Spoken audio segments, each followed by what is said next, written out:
এক যুগ পেরিয়ে গেছে রানা প্লাজার ভয়াবহ ধসের।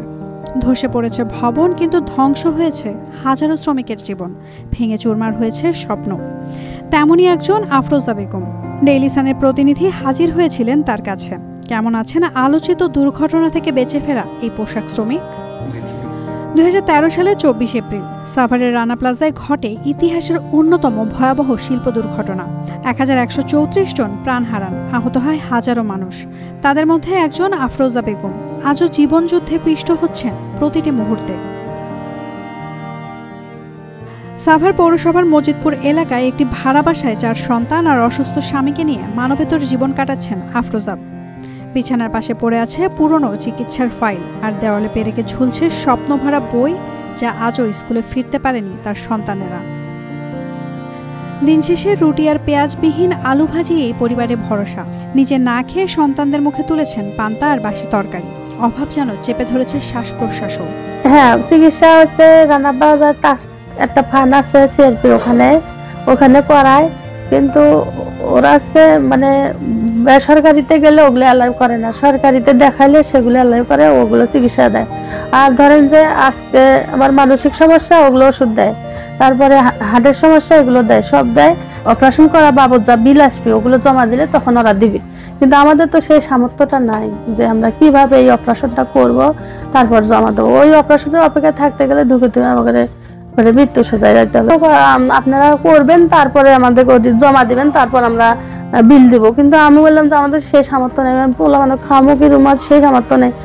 দেখেন যেভাবে হোক করান, তারপর আমরা দিব। কিন্তু আমার তো কোনো সামর্থ্য নেই, আমি কার কাছে দাঁড়িয়ে যাবো? কিন্তু মনে হয় যে থাকে থাকে পুরো পরিবার আমরা মারা গেলে মনে হয় শান্তি পাবো, এরকম পরিস্থিতি। এবার বাচ্চা কাচ্চা খাওয়া রুম ভাড়া দেবো, সেই সামর্থ্য নেই। কিন্তু যদি সরকার বা যারা মানে শক্তিশালী দয়াবান ব্যক্তি, তারা যদি আমাদের পাশে দাঁড়ায়, কিছুটা আমাদের জন্য করে, তাহলে আমরা সন্তানদের লেখাপড়া ডাল ভাত একটু খায় জীবন বাঁচতে পারি। তা নাহলে আমাদের মৃত্যু ছাড়া আর কোনো পথ নেই। মাথা ও মেরুদণ্ডে আঘাতের পর 1 যুগ ধরে চলা চিকিৎসার পার্শ্ব প্রতিক্রিয়ায় নতুন রোগ বাসা বেঁধেছে শরীরে।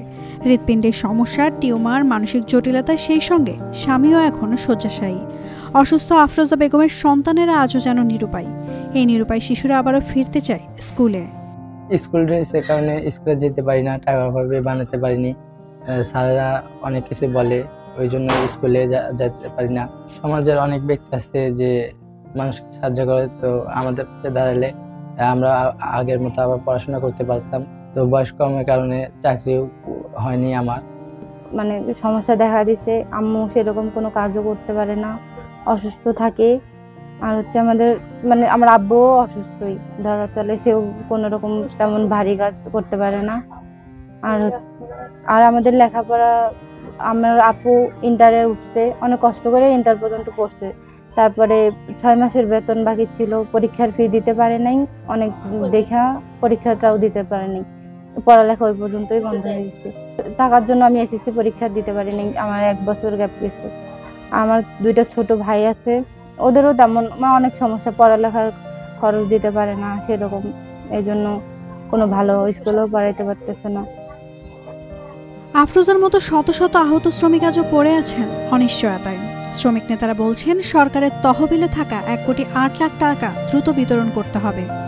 কেউ কারোর হাত, কারোর পা, কারোর মেরুদণ্ড, বিভিন্ন ধরনের অঙ্গহানি হয়েছে এবং তারা খুবই মানবেতর জীবনযাপন করছে। কিন্তু আপনারা জানেন যে সেই সময় যদি ক্ষতিপূরণ ধরি, তাহলে ক্ষতিপূরণের কোনো কিছু দেওয়া হয়নি।